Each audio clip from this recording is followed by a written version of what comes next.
வயநாடு ராஜஸ்தான் இடைத்தேர்தல். ராஜஸ்தானில் காங்கிரஸ் வெற்றி பெற்றிருக்கிறது. வயநாடில் எங்களுடைய தேசிய பொதுச் செயலாளர் அன்பு சகோதரி பிரியங்கா காந்தி அவர்கள் பெருவாரியான வாக்கு வித்தியாசத்தில் வெற்றி பெறுவதற்கு முன்னிலை வகித்து கொண்டிருக்கிறார்.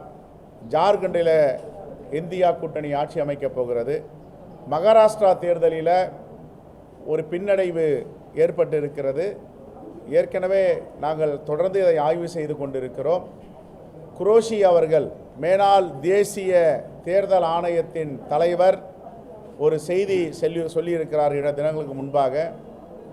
பேலட் பேப்பர், ஒரு பேலட் பேப்பரை கவுண்ட் பண்ணாவே அக்யூரேட்டாக 100க்கு 100% சரியாக இருக்கும். ஆனால் இவிஎம் இயந்திரத்தில் ஏன் தேர்தல் முடிந்த பிறகு 6 மணிக்கு மேல் 1% பட்டியல் வெளியிடுகிறார்கள், இவ்வளவு வாக்குகள் தான் பதிவாகி இருக்கின்றன என்று. 2 தினங்கள் கழித்து மகாராஷ்டிராவில் 6 விழுக்காடுக்கு மேல் வாக்கு பதிவு செய்திருக்கிறார்கள் என்று ஒரு அறிவிப்பு செய்கிறார்கள். இதையெல்லாம் ஆய்வு செய்து கொண்டிருக்கிறோம்.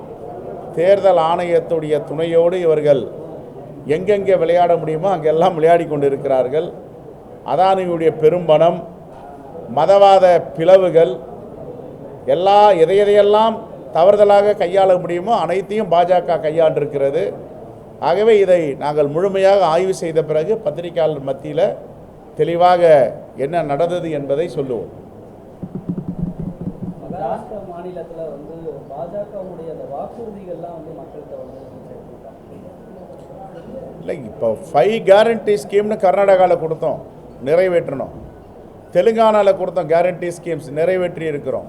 இமாச்சலில் கொடுத்தோம், நிறைவேற்றிருக்கோம். பாஜக கொடுத்த வாக்குறுதியை எந்த மாநிலத்தில் 100% நிறைவேற்றி இருக்கிறது?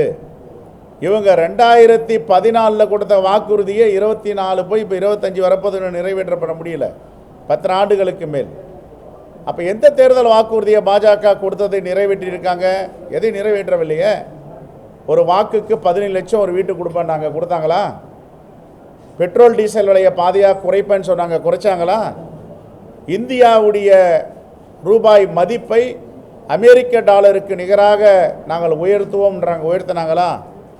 மேக் இன் இந்தியா, எல்லாமே இந்தியாவில் தயாரிக்குன்னு சொன்னாங்க. தன்னிறைவு பெற்ற நாடாக மாறுவோம்னு சொன்னாங்க, மாற்றினாங்களா? கொரோனா பெருந்தொற்று காலத்தில் சீனாவை தான் நம்ம கையேந்தி இருந்தோம், வெளிநாடுகளில் தான் இறக்குமதி செய்திருக்கோம். ஆகையால் எந்த வாக்குறுதியும் பாஜக நிறைவேற்றவில்லை. ஒரே வாக்குறுதியை நிறைவேற்றிருக்காங்க, சொல்லாத வாக்குறுதி, அதானியை பெரும் பணக்காரராக்குவது, எல்லா அரசு திட்டங்களிலும் அதானிக்கு கொடுப்பது, விமான நிலையங்கள், கப்பல் துறைமுகங்கள், மின்சார தயாரிக்கும் நிலையங்கள் எல்லாமே அதானிக்கு தான். அதனால தான் இன்றைக்கி அமெரிக்க நீதிமன்றத்தில் அதானி மீது வழக்கு தொடர்ந்திருக்கிறார்கள், பிடிவாரண்ட்டை வெளியிட்டிருக்கிறார்கள். ஆகவே பொறுத்திருந்து பார்ப்போம். இது ஆய்வுக்கு பிறகு பத்திரிகையாளரை சந்தித்து மகாராஷ்டிராவில் என்ன நடந்தது என்பதை தெளிவாக இன்று மாலையோ நாளை காலையோ சொல்லுவோம். தேங்க்யூ, நன்றி.